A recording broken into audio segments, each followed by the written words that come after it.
आधी जनता को नहीं पता है कि सिंगोल क्या है। सिंगोल एक राजा का न्याय के प्रतीक है। पुरोहितों कहने पे बनाया गया सिंगोल। अब मोदी जी ने उसको उखाड़ के लेके यहाँ रख दिया। तो क्या मतलब ये इंडिया गठबंधन अब टिकाऊ नहीं है? संसद भवन लोकतंत्र की मंदिर है। जिस काम के लिए मुझे भेजा है वो काम नहीं करा। लड़ाई लंबी है, हम लड़ेंगे। आने वाले साल में हम लोग क्या विकास देखेंगे मोहनलाल गंज? बिजली, पानी, सड़क, दूरी, आग की दूरी करेंगे पूरी।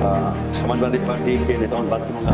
हेलो एवरीबॉडी, नमस्कार। मैं हूं आलिया और आज के हमारे गेस्ट हैं मोहनलालगंज सीट से सांसद आर.के. चौधरी जी, जिन्होंने कौशल किशोर को हराकर जीत हासिल की है। समाजवादी पार्टी के सदस्य हैं और बीते सालों में वो परिवहन, स्वास्थ्य जैसे विभाग के मंत्री भी रहे हैं और आजकल सिंगोल को लेकर काफ़ी ज़्यादा चर्चे में है। तो आइए उनसे बातचीत करते हैं।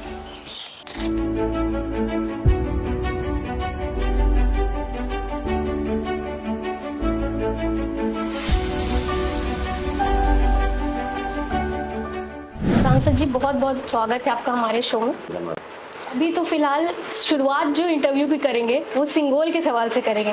पहली बात आपसे जानना चाहेंगे सिंगोल क्या है, क्योंकि आधे लोगों को, आधी जनता को नहीं पता है कि सिंगोल क्या है। और दूसरी बात कि इस चीज़ पे आपको आपत्ति क्यों है सिंगोल पे?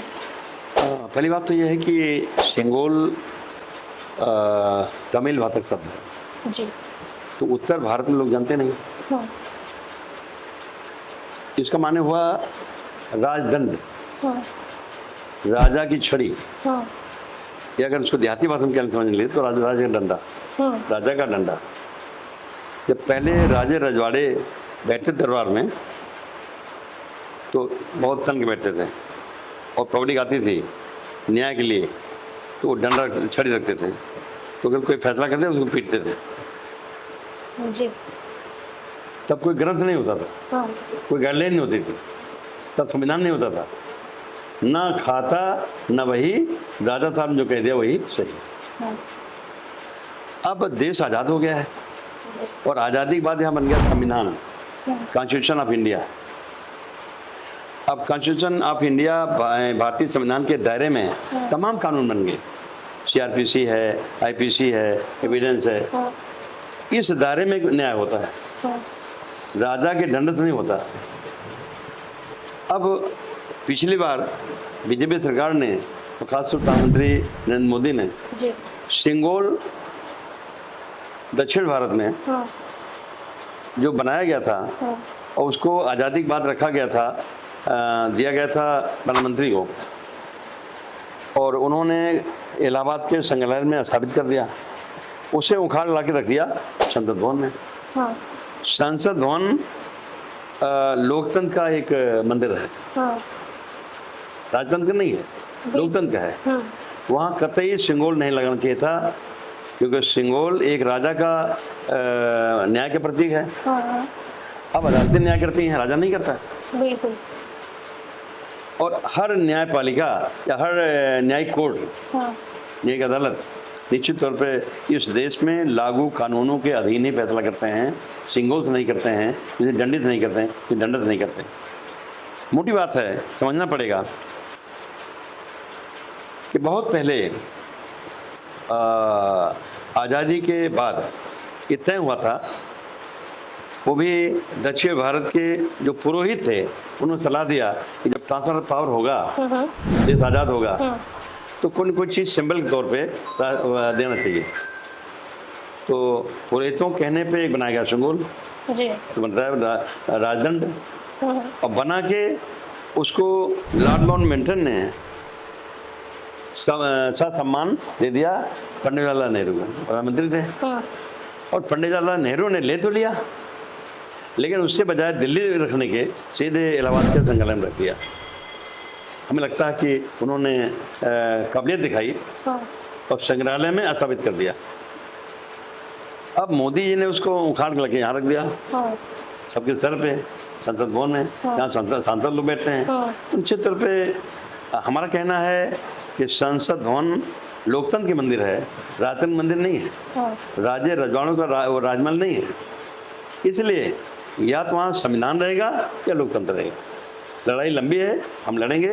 मुझे लगता है कि वहाँ से राजतंत्र निशान सिंगोल हटना चाहिए और संविधान की एक बड़ी कापी बोलते हैं विशाल का है, एक प्रति वहाँ स्थापित होनी चाहिए। नहीं, सिंगोल को जब वहाँ लगाया गया था तब आपने उस टाइम आपने कोई आपत्ति नहीं जताई थी? आर.के. चौधरी तब एमपी नहीं थे, पार्लियामेंट नहीं थे।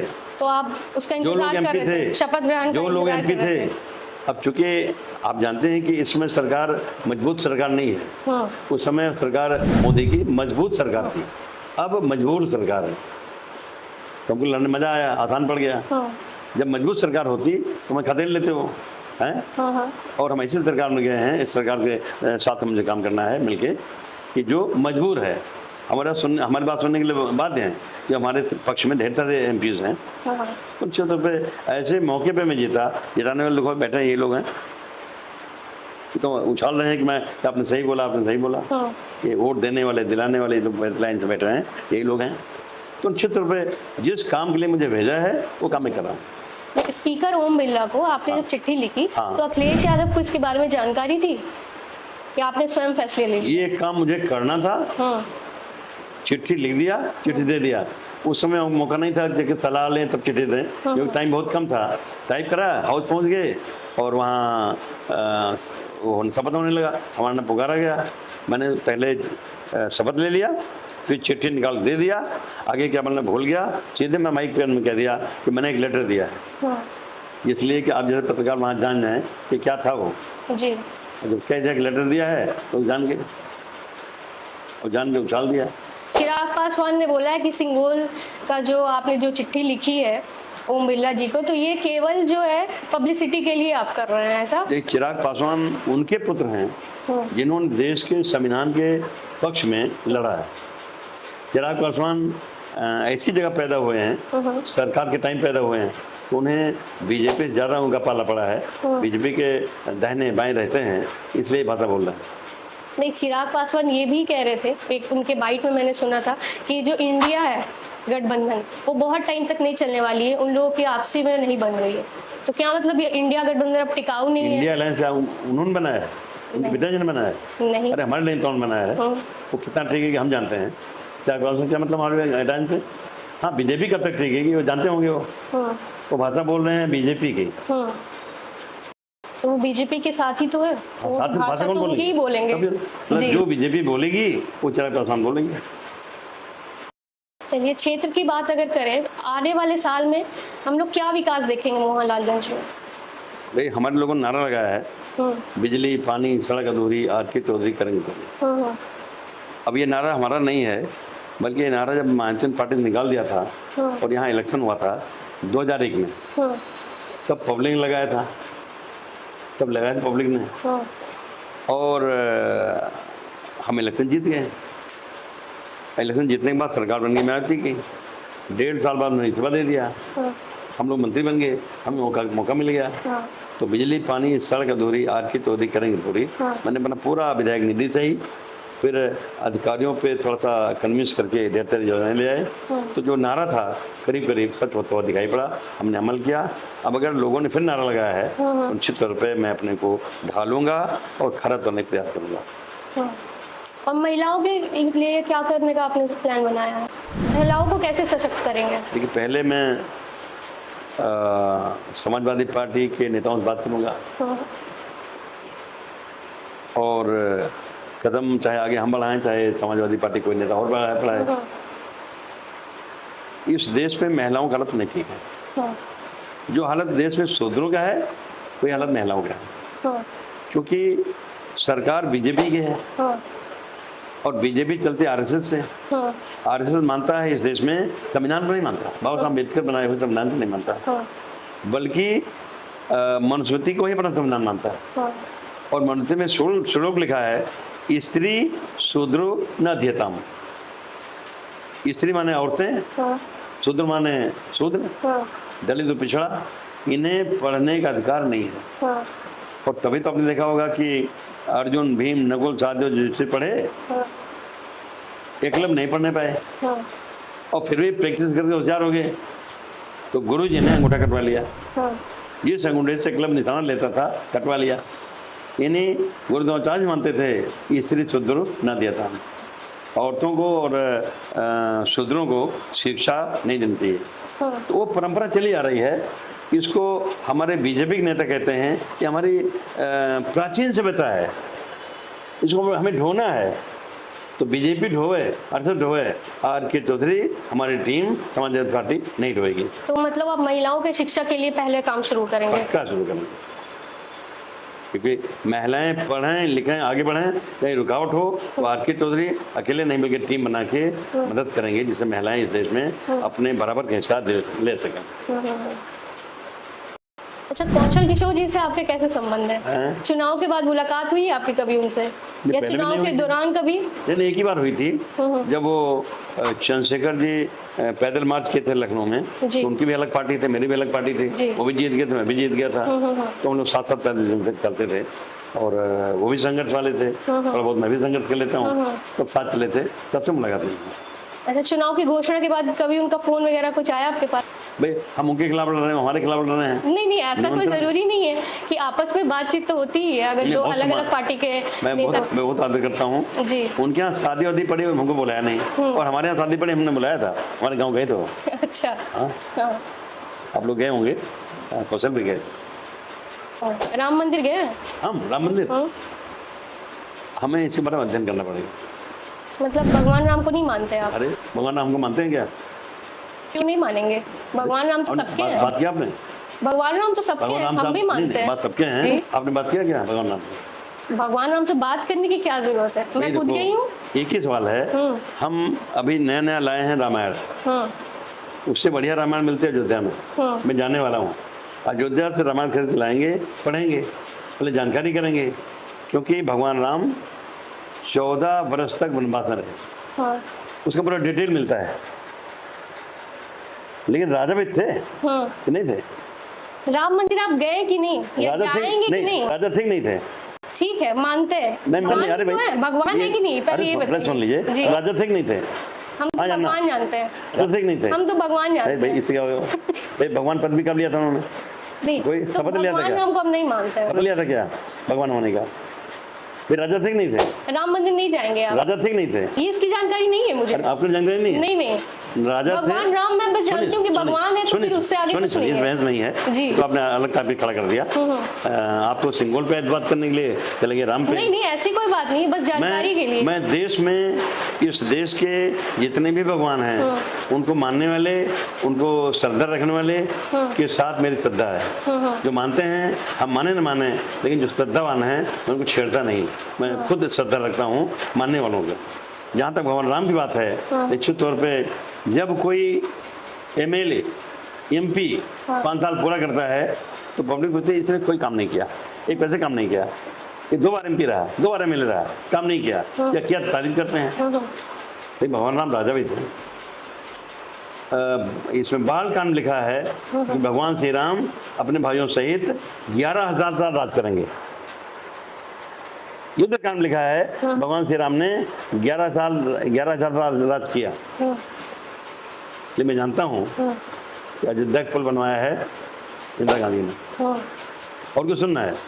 नहीं, अयोध्या में आप ये बताइए कि आपको क्या लगता है, अयोध्या में राम मंदिर इतना भव्य बना है, उसके लिए लोग बहुत खुश हैं। मैडम आप यहाँ मंदिर के लिए आई हैं? मैं वो नहीं बात कर रही हूँ, उस बीजेपी के हारने की वजह क्या आपको लगती है वहाँ पे?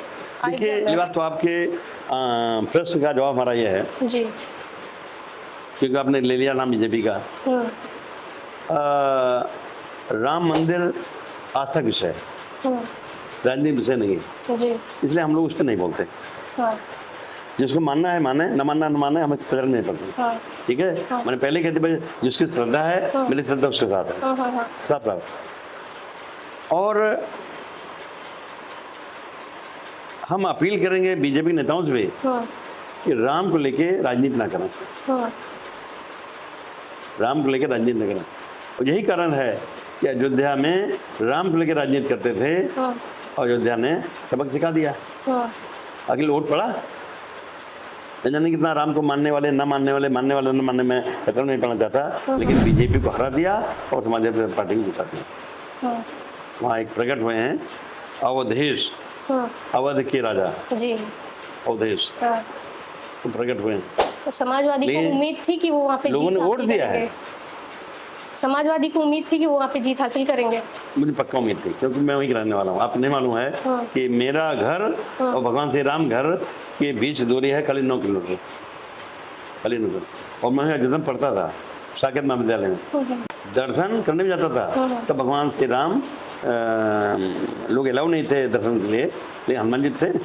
हाँ, लेकिन बीजेपी वाले जो है ना वहाँ की जनता को दोगला बोल रहे हैं कि नहीं आपने अच्छा नहीं किया, ये नहीं किया, साथ नहीं दिया। बीजेपी वाले जो भाषा बोलते हैं नहीं बोल पाएंगे हम, क्योंकि घटिया भाषा बोलते हैं, हम नहीं बोल पाएंगे। लेकिन निश्चित तौर पे आपने पूछा है तो मैं जवाब जरूर दूंगा। भाई मैं तो इस तरह आस्था रखता था कि मैं साकेत महाविद्यालय में पढ़ता था जी। हमारे साथ 3-4 लड़के और थे पढ़ते थे। मैं सुबह घर से निकलता था, चूँकि दूर पड़ता है घर, साइकिल से जाता था और पहला क्लास लगता था केमिस्ट्री जूलॉजी बॉटनी में से, कोई ना कोई क्लास पहला लगता था 8 बजे, और घर से मैं चलता था लगभग 6:30 बजे बिना चाय पिए बिना खाए, और क्लास छूटता था 2 बजे।